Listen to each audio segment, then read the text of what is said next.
Hello, Hi, Hayden. How are you? I'm good. In this episode, I'm looking at capital punishment in the United States, which is something we haven't had in New Zealand for quite a long time. The idea of executing anyone is quite foreign to us. When I say capital punishment, what do you think? The death penalty, putting people to death. Just the concept that someone's done something and they've been found by a court to be guilty, and the punishment is we will kill you for that. I'm just wondering how you feel about that personally. Oh, well, personally, obviously, I oppose the death penalty. It seems, it's a strange one, isn't it? That in parenting, there's always people saying you don't kind of model the behavior back to the child that you're trying to disapprove of. Look, this is a slightly more complicated case, obviously, but it's essentially society modeling back the violence and destruction that it's trying to disapprove of. I guess there's that. It's just also the human cost of just killing people is pretty gross, and the potential of executing innocent people is morally too high a cost to pay for me. I don't want to rubbish anyone's loss when they've lost loved ones, and it must be this devastating thing to go through. I thankfully haven't experienced anything like that, and I can understand the need or the want for revenge in that situation, but I just have to believe that exacting harsher and harsher punishments and more violent isn't ultimately the most productive way to deal with the problems of society. As I talk to you about this, I realize I've never really canvassed other New Zealanders for their thoughts on whether execution should ever be something that's done. Do you think there's any kind of appetite in New Zealand? Is there anyone out there going, yeah, let's bring executions back? I think there's definitely an appetite for it. It's just not something that will ever happen. That's not like a genie that you can get back in the bottle when you've got rid of that kind of barbaric violence. I think there's probably a bunch of conservative Christian groups that are still into it, and you'll go onto Reddit or something and there'll be a message board and it'll say, put this feral in the electric chair. There's those types of people out there, but in terms of a legislative appetite that could actually gain power, I just don't think that is here in our country. And I think there would be majority opposition to it. I'm David Farrier, a New Zealander accidentally marooned in America, and I want to figure out what makes this country tick. Now, I've been working on an episode about the prison system here in America, and while I was doing that, I got sidetracked into something much more specific, the death penalty. That's because in New Zealand, we don't have capital punishment. We used to. We had the first public hanging in 1842, New Zealand executing 85 people before it stopped the practice in 1957, swapping it out for imprisonment for life. So to be honest, I found it sort of jarring arriving in America knowing that the death penalty is legal in 27 states, 19 of them carrying it out with quite a bit of gusto. About 1,600 people have been executed in the US and counting. There have been a lot of executions this year alone, and there's not really any signs of it slowing down. Not unlike a lot of people, I have a lot of feelings about the death penalty. And to be upfront, me personally, I hate the idea of capital punishment. The idea of it somehow being legal to kill someone, no matter what they've done, it just makes me feel really unsettled. Then there's the whole issue of when someone's executed, only to be found innocent after the fact. With all this in mind, last month I heard about the case of Marcellus Williams, a man who was about to be executed by the state of Missouri, and amongst a lot of talk of him being innocent, especially after it was revealed there was actually zero DNA evidence linking him to the murder. I wanted to find out more, so a few days before his scheduled execution date last month, I flew to St. Louis to find out what was going on. Now, I usually do a semi-humorous end to this introduction, but this episode isn't that funny, so I'm skipping that bit. I'll just say thanks for listening to this episode of Flightless Bird. This is the capital punishment episode. Flightless, flightless, flightless bird touchdown in America. I'm a flightless bird touchdown in America.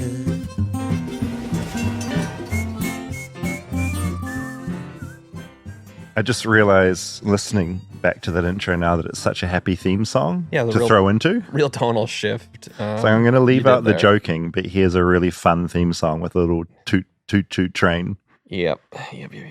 Rob, you grew up in America. I'm just curious what your gut punch reaction is to capital punishment, because I feel like to Americans, it's just always been there. Whereas as a New Zealander, it's just never on the table. It's never going to happen where someone gets arrested and convicted for a thing and New Zealand's going to kill them. Yeah, I mean, it's as a kid, it wasn't ever something really learned about. Like I would hope Calvin doesn't know about the death penalty. Yeah, so it's not in your face in schools. They're not sort of teaching kids about this stuff. And then the Green Mile came out. I was about to say, because in New Zealand, I remember going to the movies to watch that film. I think Stephen King amazingly does prison drama better than anyone with Shawshank. And when Green Mile came out, I just remember being in the cinema just bawling my eyes out. Yeah. And so that made an impact on you and certain people as well, right? Yeah. I mean, I'm opposed to the death penalty. I kind of agree what Hayden said, about modeling behavior back. The idea of punishing someone for doing a thing with a thing or escalating that thing is just a strange approach. Right. I mean, laws in general are just not arbitrary, but we're all agreeing that this is how we're going to live and things we're going to do. So to have certain ones, it's a tricky conversation to have because obviously there are situations that are very personal to people where like this whole revenge piece becomes part of the equation. But I don't think that revenge for having killed someone is to kill them. The eye for an eye thing, I feel like society has passed and there's other ways to treat that. And life is a precious enough thing. It's like the most precious thing. Yeah. I mean, it's tricky. So I went out like I normally do. I go up to the Griffith Observatory where basically it's a tourism spot. So you just get a lot of Americans from different parts of the country. So it's a good canvassing place. I went out there and usually I have whimsical questions about, do you like Creed, the band, that kind of thing. So when I approached people and talked to them about their thoughts on capital punishment, people were surprisingly like, no, we are not talking to you about this. Yeah. A few people did, and this was the typical reaction people that did want to talk gave. Oh, wow. Mixed feelings about it, to be honest. Sometimes, depending what the crime is, you can't help but think about it. But then in the long run, do you really want that? If that makes any sense. If someone attacked a relative of mine or did something horrible to them, capital punishment probably would come across my mind very heavily. But then after time passes a little bit, the heart softens. And so that's, if that answered your question at all. So kudos to that man for actually talking to me about it. Yeah. But that's the typical reaction that I did get. Well, I will say generally, I understand someone feels that if a loved one is victimized. I don't think they're not allowed to be on the jury and being the ones deciding their fate. There's a big jump, just an ethical jump even, between the idea of there's a difference between you exacting revenge, which I'm not condoning, and the state coming in and doing this thing. There's this idea that you're creating less killers by having such a terrible punishment. But no, you're creating more killers because someone's doing the killing. Someone has to execute that person. The logic's all out. Yeah, I mean, I think the other two things to consider in this is like, one, is there reasonable doubt or not? Do we have enough faith in our court systems that someone is getting a fair trial? I'm assuming a lot of people that are put on death row and executed probably aren't coming from the most means. 100%. Don't probably have the best lawyers. There's the question of how much do you trust that this system is getting it right, and without any reasonable doubt, this person committed the crime. Again, though, to me, like, even if that answer is yes, execution is not the result. Yeah. But then the other piece is, can people change and be rehabilitated? And do you give them that opportunity? I don't think either one of us are saying, let people do what they want and go free. No, absolutely not. Like, punishment is okay. And there should be consequences. Yeah. There's some incredible stats on a website called deathpenaltyinfo.org, which just breaks down so many different things. Do you know how many people are being executed in the United States a year? It varies dramatically. It peaked a number of years ago, but it goes up and down. Under Trump, they went up because Trump suddenly at a federal level was like, no, we are killing these people, which is another scary thing when you see, oh, there's a new president in charge and executions suddenly jump up. That to me is an alarming statistic. What's the defense of it? Of killing someone? Yeah, the punishment for what they did was severe enough that they should be killed. Is it a money thing that like the state doesn't want to spend this money on this person? An argument that comes up again and again is that it is so expensive to keep people in prison for life. But the other thing is capital trials are insanely expensive with lawyers and the whole process and the investigation that needs to be done. Plus, people that are on death row, it's not like they're killed the next day. They're still in prison for an incredibly long time. There's going to be an incredible amount of legal defenses that come up after they're being convicted. So it goes on and on and on. So the expense thing's kind of bullshit. And the other thing is some people have this idea that people cannot be rehabilitated and the only way to solve the problem is to kill them, which is just a logic that I can never get around. So far this year in the States, as we're recording this, 19 prisoners have been executed in 8 different states. I'd say 19 in 2024 so far is quite high. That seems insane to me. The distribution of death sentences amongst the states is loosely proportional to the population of the state, obviously, and the murder rates. California, where we are right now, obviously we have a massive population, also has the largest death row stats. And yet you've got a place like Iowa where it is not legal to kill someone, which really surprised me. As in, you cannot do any executions in Iowa. Wyoming, it's the least populous state, only has 1 condemned person. And then executions are more frequent in conservative states like Texas and Missouri, where I end up in the documentary today. Do you get into what the stipulations are for someone being put on death row? Like, of those people that are on death row, what are the determining factors? No, it varies so dramatically from state to state. It was so complicated and so all over the show. It's too much. I mean, that's the thing. You talked about trusting the system. The story that I go into today, race plays into it in a huge way. Talk a lot about that. But just reading some stats here around race, which comes into it, jurors in Washington state are 3 times more likely to recommend a death sentence for a black defendant than for a white defendant in a similar case. In Louisiana, the odds of a death sentence were 97% higher for those whose victims were white than for those whose victims were black. And a study in California found that those convicted of killing whites were more than 3 times as likely to be sentenced to death as those convicted of killing blacks, and more than 4 times more likely than those convicted of killing Latinos. So, like, race comes into it I mean, so strongly. Goes without saying, but the system as a whole, do you trust it to be fair? When the end result is someone's life, unless you can 100% trust the system, which I don't think is possible. Impossible. Like, having the stakes be that high doesn't make sense.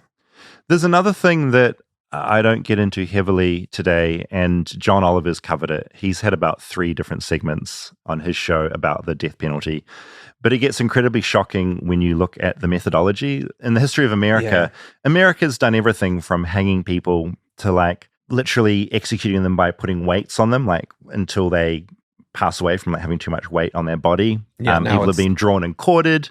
Lethal injection, which there are huge issues with, because a lot of the states, a lot of the chemists wouldn't supply the drugs because they didn't want to be associated with selling those drugs. So the result of that was it became a law where those supplying the drugs, their identities were kept secret. And then what happened is suppliers of the drugs needed to kill someone ended up being incredibly dicey companies that should have had nothing to do with that, supplying the drugs. And from that, you lead into these awful cases of people who, I mean, there's no humane execution, but the most inhumane version, because the drugs are all fucked up, wrong amounts, and you get someone who's like flailing on a table for an hour. Is there any lobbying that's happening with that, of like these companies are profiting off of...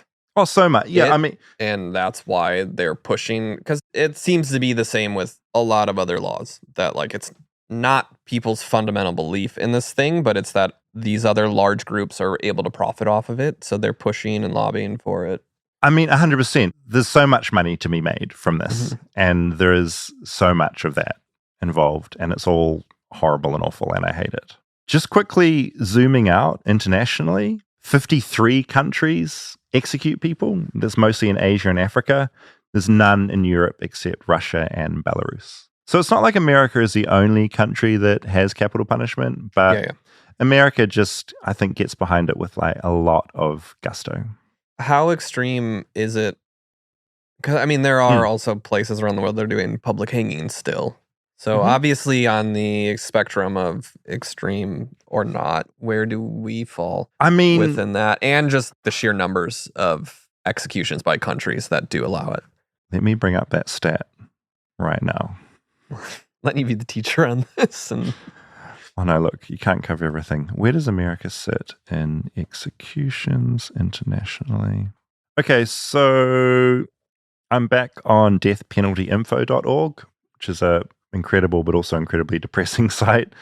Okay, so these are the countries with the execution numbers in 2023. Iran, 853 approximately. Next was Saudi Arabia with 172. Next on the list, USA with 24. 800? Yeah, in Iran, yeah. But USA is in the top 3, drops dramatically, obviously, but it is unusual seeing the USA in that list. Yeah, absolutely. And especially when you look at the stats of who is on death row, it's pretty racist. It's not good. So last month, I think I texted you on a Sunday morning saying, Rob, what do you think about me going to St. Louis? There's going to be an execution in 3 days. And you were just like, yeah, go, jump on a plane and go. So that's what I did. And this is what happened. I flew out of LA at about 5 p.m. on a Sunday and landed in St. Louis at about 11 p.m. When I wake up on a Monday morning, it's raining a lot.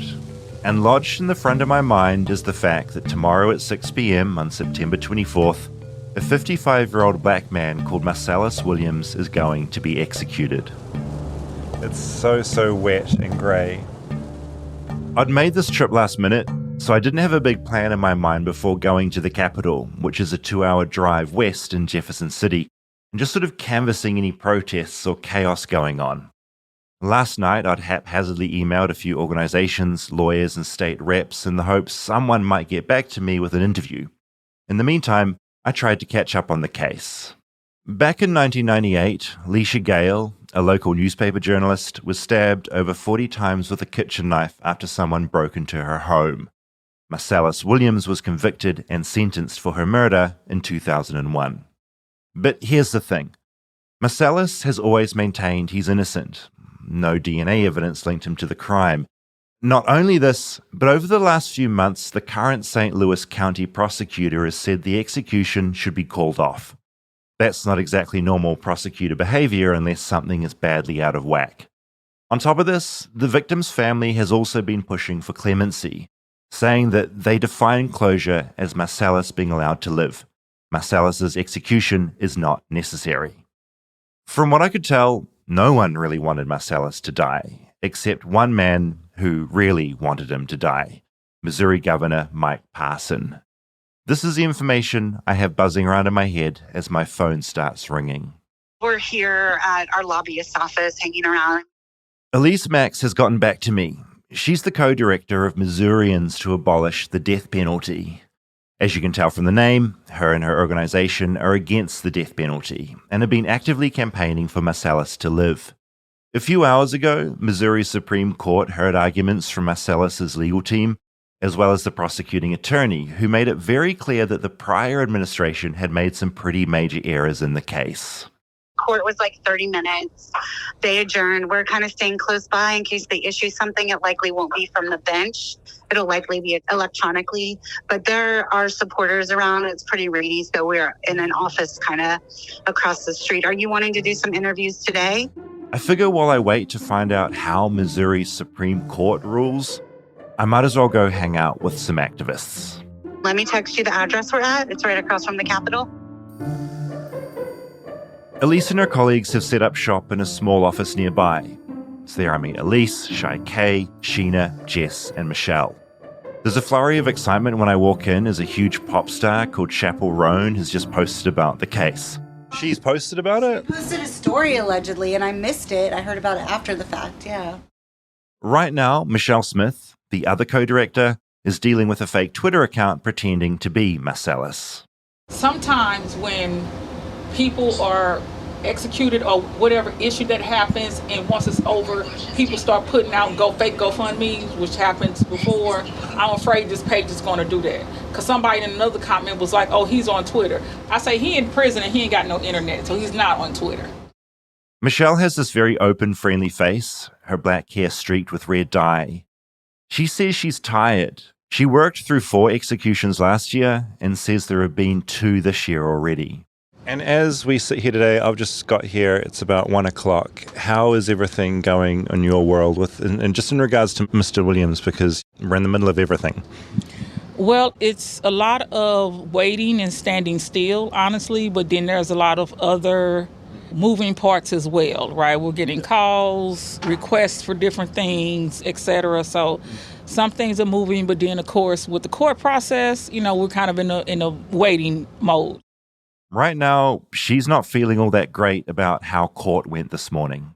Honestly, this morning was a little upsetting for all of us because we know with the Attorney General's case how problematic it is, to be kind. It's a problematic case. That their perspective on it is very problematic for us, and this is a man's life, so... The Attorney General's office has relentlessly pursued this execution, despite so much dicey stuff with the case. The conviction was partly based on 2 eyewitnesses who were paid for their testimony. And as I said earlier, there's no DNA evidence linking Marcellus to the crime.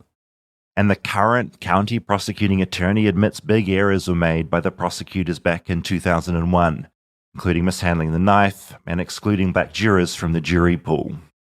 And the prosecutor came forward, filed the motion with the court and said, Judge, this case is problematic. This person is likely innocent. And 20 years ago, my office messed up. And we should be outraged because our courts, our judges, and our state attorney has basically told the local prosecutor, we don't care what you're talking about, right? Like, you don't matter. But any other time you matter. And somebody asked me, like, who's beefing? People say beefing. And I'm like, the prosecutor and the state are beefing. Now, Marcellus is caught in the middle. Do we know how he's doing at the moment? So Marcellus, he is a spiritual leader at the prison. He's an imam. He's Muslim. And so his Islamic name is Khaliifah. And so with being a leader of so many other young men, doing that spiritual study that he's done for so many years, he has a great outlook on what's happening. And actually, he called me yesterday morning, and we talked about that. He's always very okay. He's like, what's going to happen is what's going to happen. I'm right with God, with my family. And I appreciate you all fighting for me, but I'm okay. So he's always had that perspective. Michelle says to really understand what's going on, you have to be aware of the state's history. Well, the reality is that Missouri is the South. And I often have to explain to people that even though geographically we may be situated in the Midwest, quote unquote, the history, the traditions, how this state was founded, it is a very southern state. So when we look at the death penalty, the prison issues, the poverty, every ill that's in this state, you find these same issues in places like Louisiana, Mississippi, and Alabama. So that comes from a history of, enslavement, a history of genocide, a history of the part of the country where all of these things were okay to do and legislated even. And so Missouri fell in that. Missouri was actually the last slaveholding state, the last state to actually get rid of enslavement. And so that is one reason that our state still holds to things like the death penalty. So we have a map of where lynchings were, and we can overlay it with a map of executions, and they match. So the places that were okay with lynching people, mostly black people, are today okay with executions. So it's just a regurgitation of a historic system that just changed the name. We went from state, extrajudicial murders, lynchings, racial terror lynchings. Now we call it the death penalty and capital punishment, and the government gets to do it. That's why it's historic here, and that's why places like Missouri, like say Alabama, Texas, and some other states are so deeply set with this tough on crime. We're going to punish you to death. The whole time we've been talking, Elise has been battling with the printer. She has hundreds of pages of signatures to print for a petition they're dropping off at Governor Parson's office tomorrow. I just looked, they have over 600,000 on Innocence Project, so we're over 1 million now. Nice. Yay! Great job. Yeah, and that is Great job. What made this spread so quickly? Was there a point that it happened? Because I didn't really notice when that was, but suddenly my social media was filled up with this. We've been fighting for Khaliifah since 2017, but it's the 2 weeks before the execution. And I think one thing is everyone was waiting for that decision to come out of St. Louis County. So once that was denied, then we were like, get the influencers in. We knew which way things were rolling. So I think that was a huge turning point in this case. I mean, Missouri has executed innocent people. Governor Parson has executed, I believe, at least 2 innocent people already. So the innocence claim isn't unique, but the fact that the prosecutor is standing behind it is. So I think that is a huge thing. As we wait to hear if the Supreme Court here has overruled the county court, the signatures keep coming in. And apparently, Governor Parson's voicemail is completely full. The governor's office in Missouri is not emptied their voicemail box, so nobody could get through. So, and they're refusing to answer their phone. I give the governor's number a try. She's right. If you would please leave your name, your phone number, and a brief message, we will get back to you as soon as we can. You cannot record a message for Governor Mike Parson. This mailbox is full. Hello, Cisco Unity Connection Messaging System. And Khaliifah will be the 100th execution in Missouri, or possibly the 200th exoneration. But exoneration is not looking good. It's nearing 5 p.m. and St. Louis's Supreme Court, which I can see out the window, just denied hearing the case. It's still raining outside. I go to the hotel and I sleep, but I don't sleep very well. The next day, things are worse than I thought.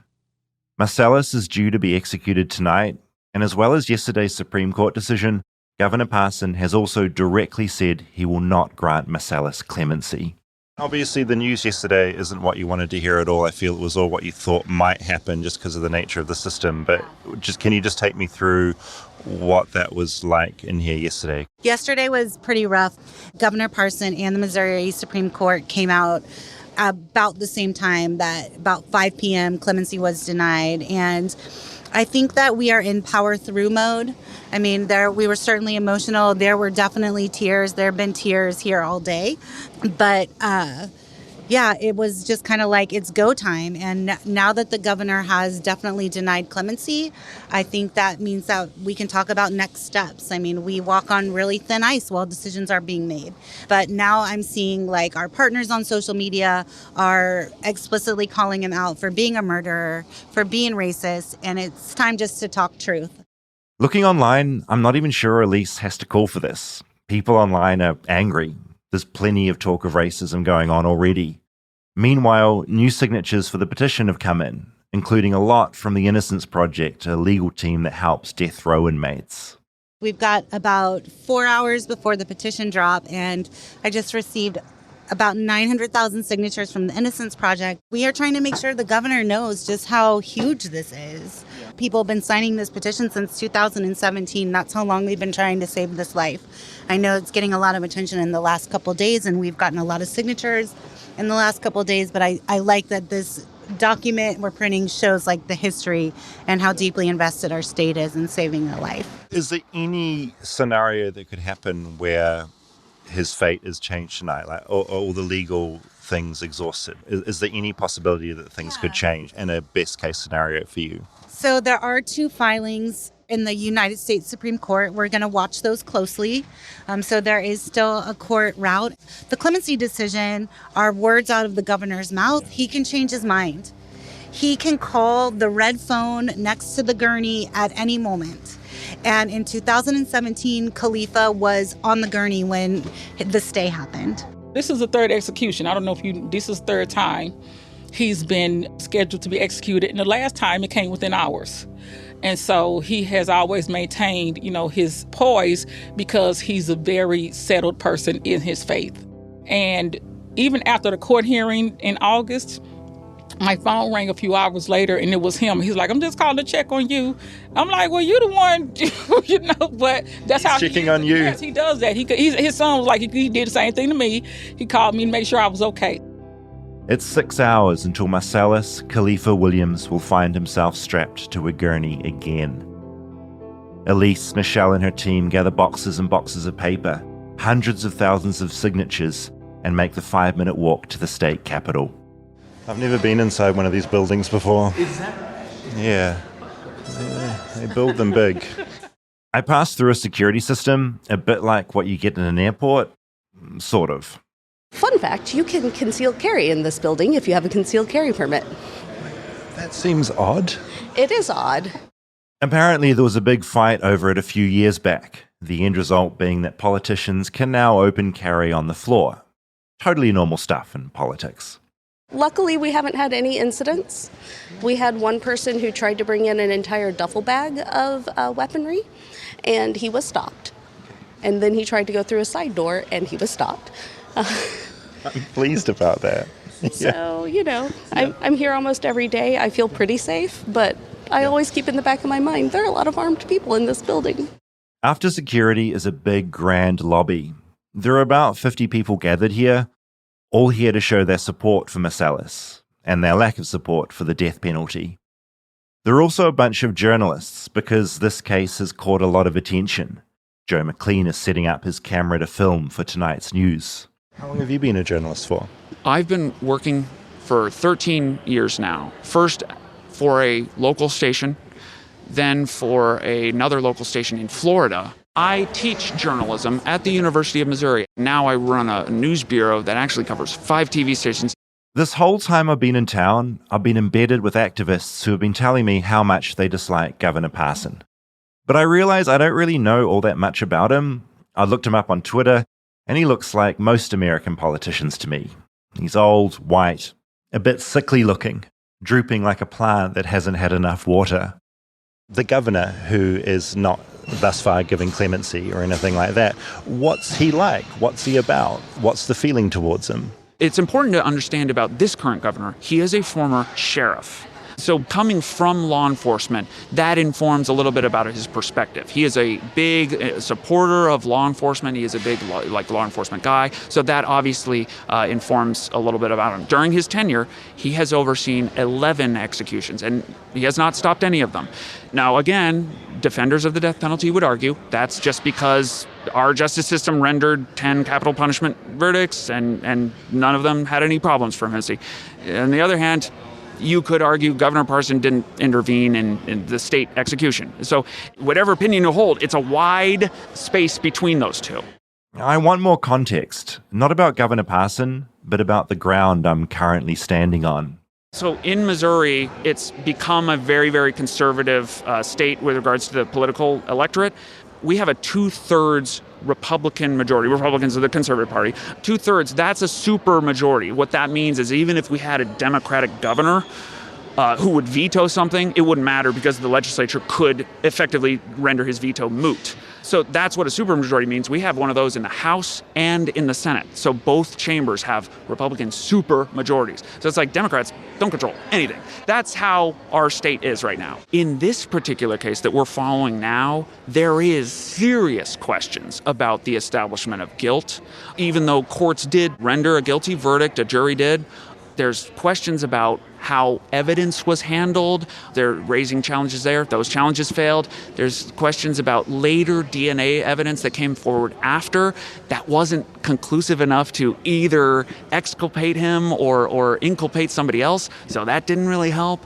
And so they set an execution date. But that's where you're getting, because then it's not just those opposed to the death penalty. It's also those who are seriously questioning its application here. I turn to talk to a local woman who's turned up to offer their support. She's lived in Colombia since 1989. There's no physical evidence tying him to this crime. And the only evidence tying him to this crime is the report of an ex-girlfriend and another person who was in jail. So I think we need a higher standard of justice than Missouri is currently using. And we need to rehabilitate Missouri's image in the national spotlight and the national conversation about the death penalty, because we appear now to be people who do not care about what the truth is, and we need something more than that for the ultimate punishment. I'm very proud of this state, but I'm not proud of our record on the death penalty, and I'm not proud of Governor Parson's refusal to consider exonerating DNA evidence. Suddenly the room hushes as Michelle starts to give a speech. Thank you so much for traveling to our capital today. Today is definitely a difficult day for so many, and we truly appreciate your presence. She goes on to share a poem from Marcellus. It's a really good one, and at some point my mind starts to drift. To me, there's something so perverse about a system that prioritizes arbitrary rule-keeping over truth when it comes to the death penalty. It's like, sorry, the rules say you can get this many appeals, and only in these specific situations. Despite how grim all this is looking, I still feel like at the last minute some reasonable part of this system would just step in and go, whoa, whoa, whoa, hang on. No one needs to say, we shall let this man walk free immediately, but just maybe, hey, let's not kill him while there's still some very real doubts here. As I'm thinking this, I notice Elise in a kind of quiet flurry off to the side of the room. Which I think he might have just got a stay. We're waiting to hear back from the attorneys. She just said he might have got a stay, as in Marcellus might have gotten a stay on his execution. I feel a flood of adrenaline, my thoughts earlier somehow feeling vindicated. How do you know this? Because something got filed in the Supreme Court that is remanding his Batson claim back to the Missouri Supreme Court and asking them to issue a stay. And I am not an attorney, and so I need confirmation of that before I make an announcement to these people today. There's hope radiating off Elise. It's the first time I've seen that look in her eyes. Someone from her team is on stage whispering to Michelle to stall, to keep talking. But again, defeat. Gotcha. Yep, tell Michelle. False alarm. This is how our days go. So we all got excited because one of our trusted local reporters came over and was like, I think I just got an order from the Supreme Court. But it wasn't the order. It was another motion made by the legal team. So we all got confused for a minute. I get it. Yeah. But we're all on that level of tenterhooks where it's like every little thing is jump into action. Because the hours are counting down. Marcellus is due to die in 5 hours. Flightless Bird will be back in a moment. Flightless Bird is sponsored by BetterHelp. Now, I don't know if you've had this thing. I've definitely experienced it. When you're in a situation with new people, I feel that happens to me in LA. You're always going to dinners. There's always dinners. Yep. There's new people there. I often find I'm not being myself. You're sort of sitting there, you're being a version of things, kind of siphoning everything through this weird little filter of what you want them to see. Did you feel during COVID when you were able to wear a mask out a lot that actually helped you? Oh, it was way better. Yeah, I feel a lot more comfortable and I can hide behind. No, like a physical mask, honestly, it's like, it's the same feeling I get if I'm slothing around in a hoodie. I'm more comfortable to be me. It sounds like we probably need some therapy to help us get over this. I think we probably do. And it's very timely because October is the season that we're all meant to be wearing masks and costumes, even though I hate Halloween outfits. But therapy can help you learn to accept all parts of yourself so you can take the mask off. Exactly. And that includes in awkward, weird dinners that you're at where you're feeling like you are sort of hiding yourself. Being a New Zealander, we grimace at therapy because there's this whole culture that we have of just, call it manning up. But surprise, surprise, it's actually good to talk about your feelings and not just hide them away. And I have found therapy to be very beneficial, including accepting myself for who I am and dropping the mask. So if you're thinking of starting therapy, give BetterHelp a try. It's entirely online. So if you don't love the idea of going to a therapist's office and being in public, and you want to do this from the comfort of your home, you can with BetterHelp. You just fill out a quick questionnaire, you get matched with a licensed therapist, and you can switch for any time for no additional charge. So take off the mask with BetterHelp. Visit betterhelp.com/bird today to get 10% off your first month. That's BetterHelp, HELP.com/bird. Support for Flightless Bird comes from Blue Nile. Now, the road to getting engaged can be long and full of memories, or it can be short and thrilling, or it can be somewhere in between. But the road to finding the perfect engagement ring is a straightforward path every time. All you've got to do is head over to BlueNile.com. Rob, I'm so glad you're here with me because you have been through the engagement process. I have been engaged. I've never been engaged. What's it like? The ring part is a very hard. It's the most stressful part. Yeah. For mine, I took my grandma's engagement ring and the diamond from that and had it reset. But That's really beautiful. I wish I had something like Blue Nile to help me. Well, it's easy, right? Would have made it a lot easier on me if I had a place that I could have gone to find a suitable engagement ring. On BlueNile.com, you can create a bigger, more brilliant piece than you can imagine at a price you won't find at a traditional jeweler. It's the original online jeweler since 1999. They're committed to ensuring the highest ethical standards are observed when sourcing diamonds and jewelry. Their diamond price guarantee means that in most cases, they can meet or beat a competitor's price on a comparable diamond. Another thing I really like, and if I ever get engaged, I'll be very pleased about this, every Blue Nile order is insured and it arrives in packaging that won't give away what's inside. Because I've heard with an engagement ring, you don't want them to find it before the actual... But that's usually not a good thing if you want it to be a surprise. You want it to be a surprise. Right now, get $50 off your purchase of $500 or more with the code FLIGHT at BlueNile.com. That's $50 off with the code FLIGHT at BlueNile.com. BlueNile.com. Eventually, the speeches from various community leaders wrap up, and the boxes containing the petition are wheeled in. Those in the room form a line around the inside of the Capitol, each grabbing a ream of paper. There are so many signatures. The line slowly snakes its way up this grand staircase and down the hallway to Governor Parson's office. This was organized in advance, it's not a riot, and 4 very grim officials are waiting inside the office to receive the petition. Parson is nowhere to be seen, and I later find out he's eating a lunch at the nearby governor's mansion. It's mostly quiet as the signatures get dropped off, but there are some outbursts. I get it. All eyes are on you. All eyes of the country is on you.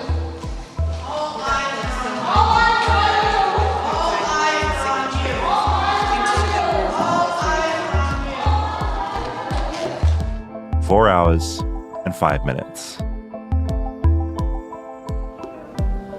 It's a 3-hour drive southeast from Jefferson City to Bonne Terre, a small former mining town of about 6,000 people. They used the lead pilings to pave their roads, and the place is still full of chat piles. Lead contaminated a lot of this area, and the state advises people not to eat any fish they catch from the river. Bonne Terre's other main thing? The Eastern Reception, Diagnostic and Correctional Center, a roughly 3,000-bed prison. And it's where Missouri carries out all of its executions. Elise tells me what to expect. This will be her 12th execution, so she knows the drill. So you pull up to the prison and they rope off 2 areas, or 3 areas. There's an area for people against the execution, then a space between us, and then an area for people that support the execution. I didn't even think about that in this. Yeah. So I expect no one to be in the supporting side, but there have been times when there have been victims' family members on that supporting side. We've exchanged words. We would usually, send a faith leader over because they're also experiencing trauma. They're in mourning. They're reliving a traumatic murder that happened in their family. And so we aren't there to offend them. We're usually in prayer. We're usually reading words that others have written about the person being executed. So we offer our condolences condolences to those family members, and sometimes they still want to attack us for being against the execution, but it's okay. It's an emotional space, and that's what we know when we're going into it. Everything I feel on that drive to Bonne Terre feels trite and pointless to even talk about when I imagine what Marcellus and his family are going through. I dropped into this case just a few days ago, knowing next to nothing. I'm one of those people on social media who hears about a thing, now feels a lot of feelings about it. What I feel hardly matters. An hour out, and I'm off the freeway and onto small town roads. It strikes me how many churches there always seem to be in small American towns. 3 of the small congregations I drive by have signs outside announcing they're pro-life. I think to myself, all things considered, they're probably not.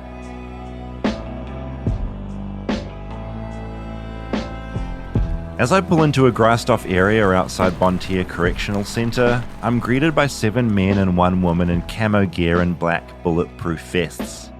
3 of them are wearing black sunnies. It's like the weirdest American movie. They have CERT, S-E-R-T, on their clothing in big white writing. I quickly Google it and find out it stands for the Corrections Emergency Response Team. They look about as stern and grumpy as you'd expect them to look, and when I exit my car they just say, "Are you for or against?" I don't understand what they're saying, then I remember Elise. There's an area for people against the execution, and then an area for people that support the execution. I stammer and say, against. So if you're media, any pictures or recordings, you're going to have to go across the street. I can't allow you on state grounds. There's some debate about where I stand. If I'm not recording audio, I can stand with all of Marcellus's supporters in the against area on prison grounds. If I keep my recording gear going, I have to stand on the other side of the road. I wonder if this is normal, turning to talk to a journalist who's here to cover the execution. I think he's from the same St. Louis paper the victim, Leisha Gale, worked for back in the late 90s. I would say it's not out of character for the Missouri Department of Corrections to give us these rules. It feels as if jails and prisons in the state of Missouri sort of operate in kind of a media black zone. Something that I always think about is Missouri sort of exemplifies the most beautiful and the most horrible things in the United States, and it's sort of amplified like tenfold. I mean, in terms of like nature, kindness, the people that exist here are really, really remarkable human beings who will do anything to help you. At the same time, we have rampant state and local corruption. Police departments are notoriously corrupt, especially in St. Louis, North St. Louis County. We have some of the most absurd numbers in terms of violent crime, homicides. Buying a firearm is about as easy as buying a cheeseburger here. I feel like the state is just so out of control and wild. Is it your home? Have you always been here? Oh, I'm a Missouri boy through and through. Yeah, it's a really, really incredible place to be. I love it for all of its wonderful things and all of its glory, but also I feel sort of a responsibility being born and raised here, being a journalist, being a photographer, to highlight some of the issues that happen in this state. It's 5:30 p.m. and I see Elise pull in. She looks wrecked. She makes her way across the street to deliver the bad news. I just was at the gas station in Innocence Project when I learned SCOTUS denied everything. So everything's been denied now, and the media is reporting it as moving forward. SCOTUS has denied all the stays in the motion. There's nothing coming in the way of them murdering an innocent man tonight.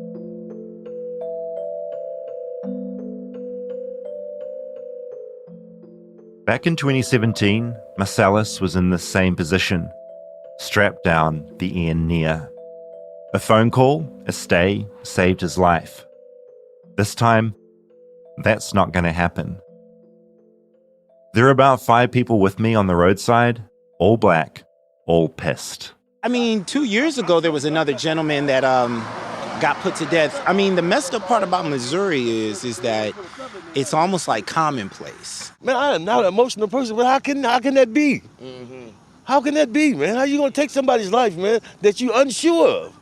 That's crazy, man. Yeah, you can't get a life back. You can't. There's no take backs. Man, it's crazy, man. Just being able to... We living in this modern day 2024. And, we out here have to come and show our support for something that doesn't even make sense, man. Where did you travel from? Are you close or far from here? I drove 15 hours away from Washington, D.C. I couldn't just not do anything. I had to do something, and I feel like, me taking my time to come out here and had to show my support, man, because it's insanity. In all of the sadness and angst, I notice a new guy's appeared behind me, and I realize he's walked up the driveway of the house just behind us, the house across the road from the prison. His name is Bill. He's lived here for 6 years, and the view from his kitchen is the prison where Missouri does all its executions. It's not bad at all, to be honest. I'm American. I've got half an arsenal, and I've got a couple big dogs, and I don't worry too much. Right. But to be fair, I'd rather not live across from where they're doing executions. It's whatever. The prison itself, if anybody gets out, they're not coming here. What I find sort of shocking about Bill is just how unshocked, how blasé he is. I feel shaken here right now. He's just in his front yard. Missouri has executed 3-4 people this year, I believe, if not more. And it's like that almost every year. Some surprise me more than others. I would have actually expected a bigger turnout for this one. Usually there's quite a bit more people than this. It just depends on the situation. I've spent the day with people that are horrified by capital punishment. Where do you sit on it as an American who lives here? Oh, you might be talking to the wrong American. I won't say I'm for or against capital punishment. If there is clean and clear evidence that somebody has committed a crime that there's no rehabilitating from, and we've had one where a guy, what's the most polite way to put this, terminated 2 people with a hammer and then did unspeakable things to the corpse. And they were executed here, and I could have just as easily thrown a party for it. I mean, that's not a person that comes back from that edge. The point of keeping them in prison forever is worse to me, for them and taxpayers, obviously. But capital punishment itself, I think there's a time and a place, to be very honest. So I equate it the same way. You're from New Zealand, and I know I'm not supposed to be the one asking questions here, but... Go for it. I've asked you enough, so that's okay. Whatnot. I don't know what your situation is, but if someone broke in your house and shot your family, would you shoot them back if you were there? I would. I wouldn't hesitate. I've almost been in that situation. So it's, I guess, cultural differences there. Off mic, I try to explain that I just don't think punishment should involve killing someone, whether they're innocent of a crime or guilty. State-sanctioned murder seems just inherently weird to me. I mean, when someone's executed, the state writes homicide as the reason on their death certificate. On top of this, if there's any risk that even one innocent person is put to death, then the whole system has to be thrown out. It's just not worth the risk. But yeah, cultural differences, I guess. It's 10 to 6, I say goodbye to Bill, and I walk back across the road and leave my main recording kit in my car, showing the guys in camo and sunglasses that I'm off the record. I walk into the little roped off against area. Not a single person is in the for area. This is terrible. I am out of words to say about the state murdering people, and for the 3rd time now, will be murdering an innocent man. The world is watching. As dark as today is, we owe it to Khaliifah to build a brighter future. And we are thankful to the St. Louis prosecuting attorney for his commitment to truth and justice and all he did to try to prevent this unspeakable wrong. And for the millions of people who signed petitions, made calls, and shared Khaliifah's story. Tonight, we all bear witness to Missouri's grotesque exercise of state power. Let it not be in vain. This should never happen. There are prayers outside the prison. A Jewish man prays, then a Muslim, then a Christian. Inside, Marcellus Williams has been given a lethal injection. That happens at 6:01 p.m. 9 minutes later, he's dead. His son and 2 lawyers are inside, witnessing the execution.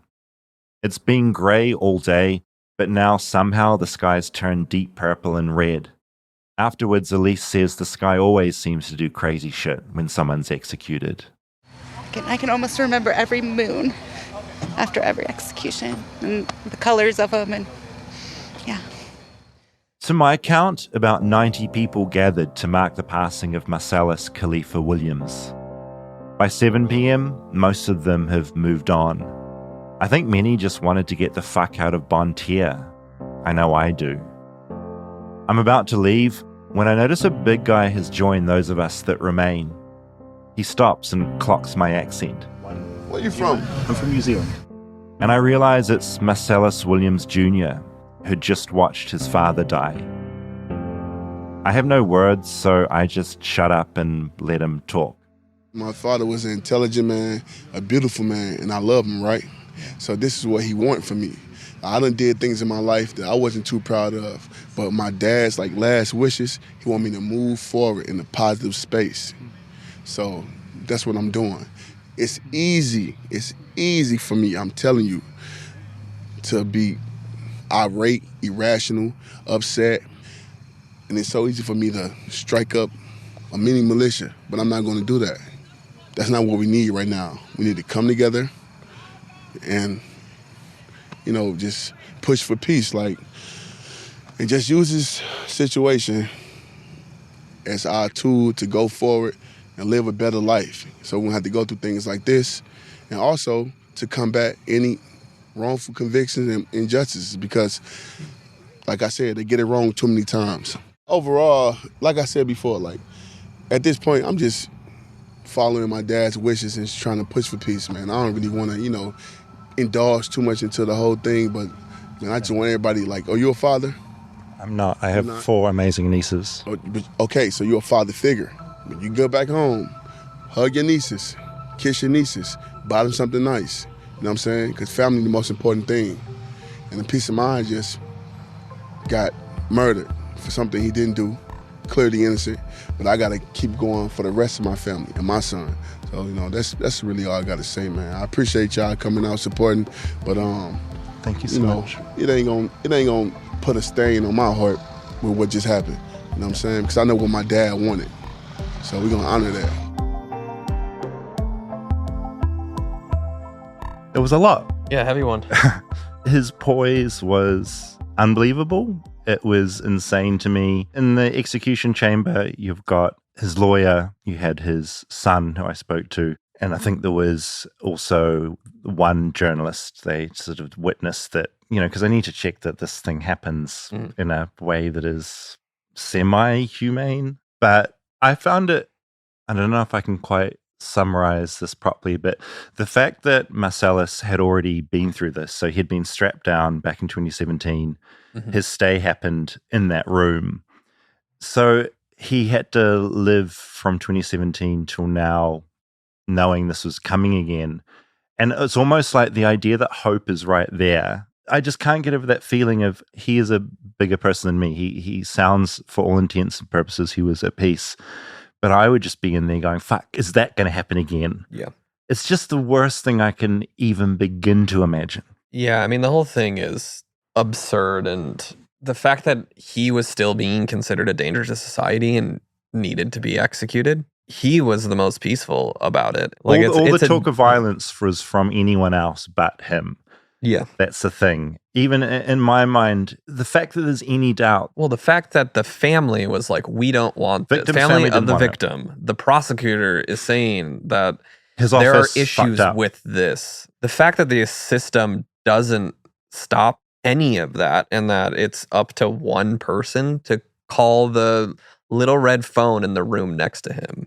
That's a system that needs to be thrown out as an option. I agree. The whole thing has to collapse. And I think the fact it's still happening is mad to me. So archaic, too. It's embarrassingly archaic. Yeah. It's like we're back in the dark ages. It's like we're not there anymore. We don't need to do this. Yeah, it's 2024. He was not a danger to society. If that is your argument for this existing, Marcellus, the way that he was carrying out himself even at the end with the expectation that he was going to be executed.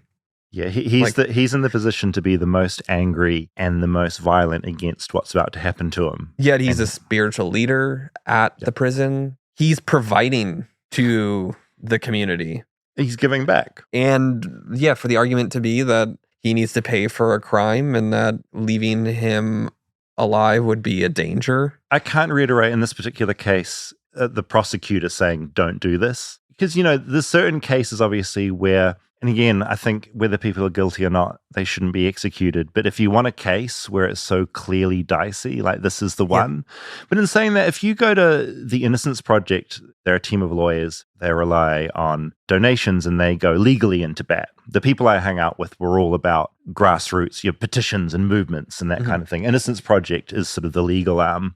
And if you go to their website, there are wild cases on there. There's a guy that's going to be executed later this month. Saw that. If you're angry about Marcellus, you should be equally as angry about this. He's an autistic man. His infant daughter was found passed away. And because he was sort of like non-responsive and he didn't respond in the way that the detectives thought he should respond, they went and prosecuted him for the death of his daughter. You've got the lead detective in that case now desperately going like, no, this is crazy. Like, you're autistic. Like, he was convicted because of the way he reacted or didn't react. He's going to be dead this month. Yeah, I mean, the stakes are too high. If there's any chance that our system is going to get it wrong, then death should not be an option as a punishment. Yeah, obviously, there's some very jarring words that were spoken to me, but just the idea that you can lay over maps of where lynchings primarily took place and where capital punishment still exists.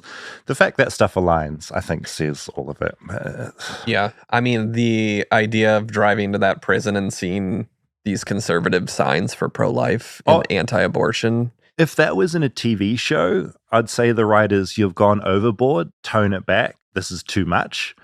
But 3 little churches, literally words pro-life on those little sticker boards outside. Yeah. Well, do you know where those churches was the pro-life for support? Oh, no, it was absolutely an anti-abortion message. That was their thing. I mean, the whole pro-life term is so misleading. The hypocrisy of that, of like pro-life for abortion, but also pushing guns. Oh, it's like America has this sort of obsession with, they're very obsessed with care until like the second you're born. Then they don't really care very much. Until that moment, yes. After that, America seems to care very little. Unless it's for punishment. Unless it's for punishing someone. So I don't really know what else to say. I'm incredibly grateful for, as I said, I went there on a whim. The Missourians to Abolish the Death Penalty group, the one group to get back to me, invited me in, had no big knowledge of what angle I was going to take or where I was, but super appreciative of their time and amazing people there doing amazing work. The journalists I met there were really incredible people. They're just there trying to do their job and spread the word. If people want to help, are there places you can point them to? Yeah, absolutely. So Missourians to Abolish the Death Penalty, that is madpmo.org. That's madpmo.org. And the Innocence Project is just found at innocenceproject.org. And I think both those places do really good work. And both those websites just have a lot of information about this case and similar cases. And I think once you start reading about this stuff, it's pretty hard not to become completely outraged. Right. Feedback. Spaceman Barry, a lot of feedback. People enjoyed hearing about the story of Spaceman Barry. 2 people were upset that it wasn't American enough, to which I would just say, you have today's episode about capital punishment, which is about as American as you can get. Yeah, there'll be occasional departures of just interesting topics that have the setting of America. 100%. Someone did respond upset about your comment about the fact that Spaceman Barry had served his time. Well, so to be fair, that was an actual fact. I was stating a fact. That You were. He had served his time. The punishment was this amount of time, and I just thought it was a perfect timing to sort of raise this with this episode. Someone else responded to that comment saying, the American justice system sentenced this man, he served his time. This is an absolutely perfect example of what the justice system is capable of doing if you think about it. The man kept to himself, he grew old, saw a way to help and befriend another human being and did it. At the end of the day, is he a good person? Absolutely not. But it is what it is. We can't completely just erase problematic people from existence. Yeah, and I think even after I said that, I was very intentional to make it clear that he had done awful You weren't endorsing the behavior of Spaceman Barry, just to be clear. But no, I thought it was an interesting issue about justice and how the whole system works. And I would argue that we shouldn't execute Spaceman Barry. Yeah, no. Whilst he also did horrible things, both can be true at the same time. A few nightmare stories came in from listeners who had lived roommates. with people having bad times. Nothing too insane. I was flat hunting in Wellington, that's a New Zealand city, and found a lovely place with an old dude. Googled him before I moved in, and he was just out of prison for taking... Oh, this is the bleak one, so I thought this was a funny one. God. He was just out of prison for taking part in a gang rape. I didn't take the flat. So that was an example of someone who did Google the name, and they were very glad that they did. This episode started out so sweet, and then not so much. Glad it ended with sweet Calvin. I don't think or hope that most people have icky secrets. I had a roommate who infiltrated so much that she's now in my mum's will. Wow. I think she now has a diagnosis of schizophrenia. I had to cut her off, but it still bothers me that she's so close to my mum. Caitlin, I had a roommate who left a crock pot of buffalo chicken dip on our kitchen counter for months. My then boyfriend, now husband, congratulations, and I went on multiple vacations during that time and would joke about the crock pot still being there when we got back, and it was always there. It stayed there until I moved out, and I have no idea what happened after that.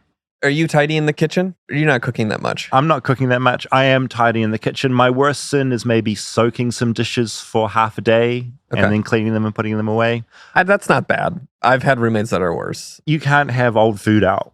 No, especially in a shared space with someone. Oh, bad. I feel like you have experiences of piles of horrible garbage. Plenty. I mean, and it's kind of come back with having children. I was going to say, with being married to Natalie. No, kids. Kids leave their shit everywhere. They do not give a fuck. Yeah, Vincent's breakfast is probably still on the table right now. When do kids start to clean up after themselves? When does that, what age, kind of? I mean, Calvin's cleaning up after himself. Yeah. He's doing his dishes and putting his... that must be so good when that starts to happen. Yeah. Vinny likes to try. The problem is like recycling, compost, garbage, factoring in all of those things. Yeah, that's not going well. What goes where. Oh. So I think the best that we get is you put your plate next to the sink and we'll clean it up. That's a good start. Yeah. Kaylin said, I had a crazy roommate in college. There were 5 of us in a townhouse and one girl switched colleges, so we needed a new roommate. The girl who left found a replacement. None of us knew her. She was nice at first, but things slowly changed. It's often how it goes.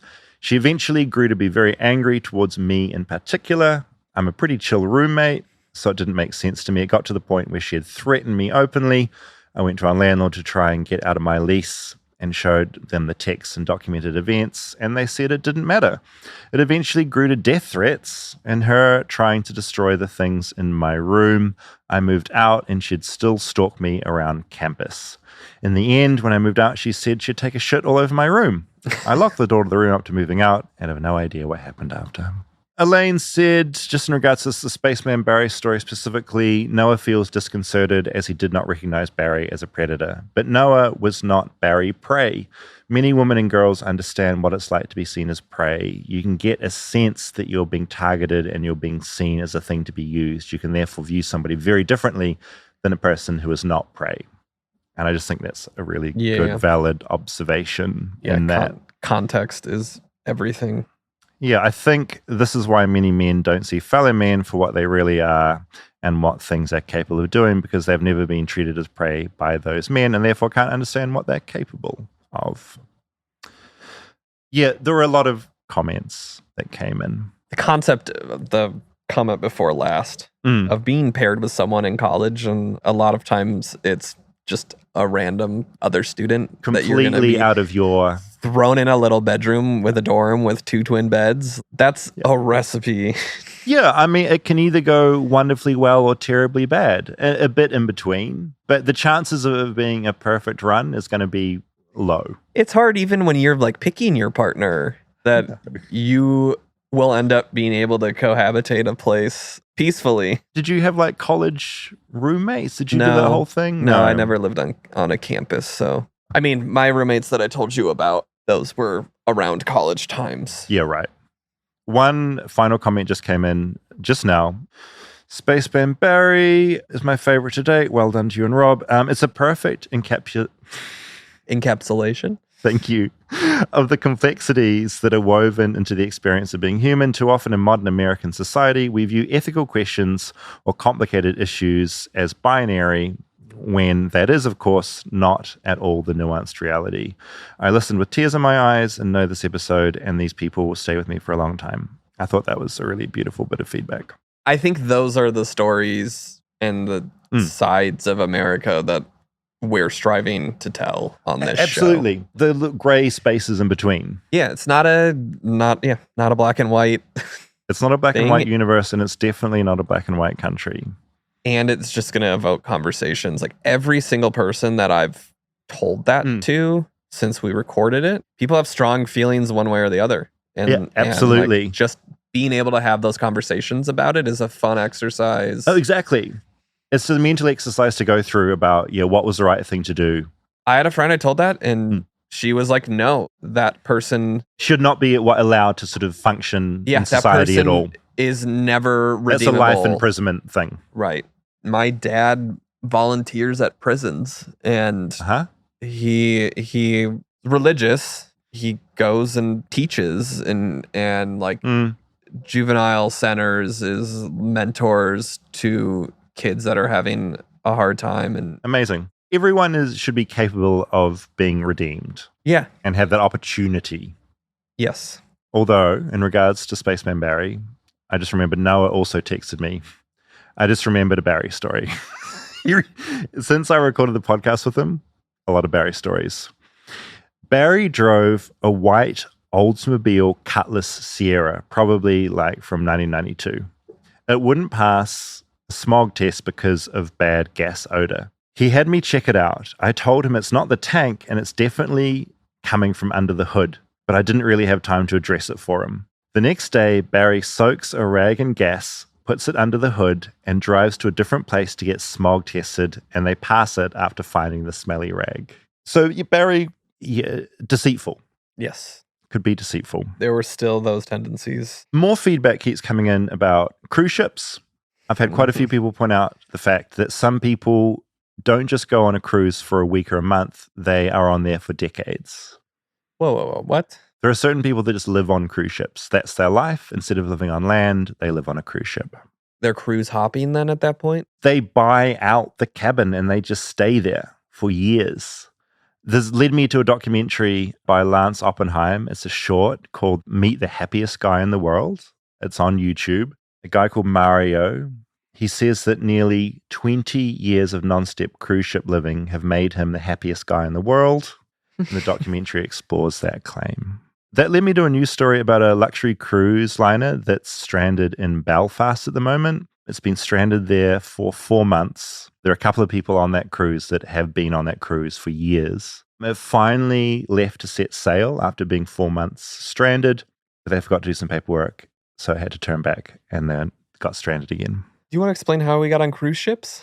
That was a pretty... Creed cruise. Yeah, that was a pretty sorry, sharp an episode left about turn. Creed mentioned there was a Creed cruise. We're now thinking a lot about cruises. David's thinking a lot about going I'm to the thinking Creed I cruise. want you and me to go on a cruise ship for a week somewhere, preferably the Creed cruise, but I'm open to others, and just to get a feel for cruise culture. If there's anyone listening that runs a cruise liner or is involved in the industry, please get in touch, because I'd prefer not to pay for it. Mentioned a couple of episodes ago, Weet-Bix versus Weetabix. It's a breakfast cereal. Someone had claimed that Weetabix in the UK is delicious and tasty. We now have conflicting information. Apparently, Weetabix is also disgusting and dry. You heard it here. In the last episode, and this is proof that people listen to ads, in the ad for Helix Sleep, I talked a lot about Moodang, the little slippery hippo. I misgendered Moodang. Moodang is she, he, not a he, it's a she. I want to apologize for that. To Moodang. To Moodang, someone wrote, "How dare you misgender our queen and savior, Moodang." So I want to apologize to the slippery hippo. I mean, most of your journalistic integrity is going out the window if you It is with that. aren't even getting that right. I can't even get a gender of a hippo right, a slippery hippo. And just a lot of feedback about the best chocolate milk in America. Apparently, Fairlife, going on the amount of people saying Fairlife, Fairlife is a good one. Is that a national brand? I'm going to try it. Maybe just California. All right. I'm going to give it a hoon, and I'll let you know what the results are like. We should do it like taste tests. We absolutely should do a chocolate milk taste test. Public service announcement. I'm going to be in Australia at the end of November, early December. I'm doing some webworm pop-ups. I'm doing some tickled screenings. As this episode comes out, there'll be tickets available for that over on Webworm. But just Google Webworm, right? Google Webworm. You can just Google Webworm. Or... You're not going to provide links to people for these tickets, right? Maybe I'm changing my mind. www.webworm.co. You'll find the information about how to get tickets to come and see me and Tickled in Sydney and Melbourne. The other reason I'm raising this is I want to do some Flightless Bird episodes that are incredibly Australian. So if you have any ins to Kath and Kim or the Carrot Man in Melbourne or some incredible Australian serial killer, maybe there's a woman, she's awaiting trial at the moment, who allegedly poisoned family members with mushrooms. Yeah. If you have access to her, maybe you're her lawyer, you're listening to this, I'd love to be put in touch. So any Australian flightless bird topics, I'm going to be stranded in Australia for 2 weeks. Get in touch, DM me. My email is on all my social media. I would love to have your suggestions. Yeah, just look it up. It'd be too easy for you to say it right now. David Farrier at protonmail.com. I think that's all the feedback. Thanks for listening. And yeah, again, Innocence Project and Missourians to Abolish the Death Penalty, both of those groups are doing amazing work. Thanks for listening today. I know it was a bleak episode, but incredibly important, I think. I'm living in America. I'm choosing to live here. I love it here. But I think, like the journalist in this episode said, you have to also be critical of things because we want to make things better. And also in this particular episode, we're not going to have Calvin's feedback because I think it's not the right... Yeah, I don't really want to talk to him about the death penalty. I think give him a few more years, and I think asking him a humorous question, I don't think it's the tone of this big episode. So it makes in it a little respect to light. Marcellus and his son and all the other people experiencing death row, let's not do that. All right, bye.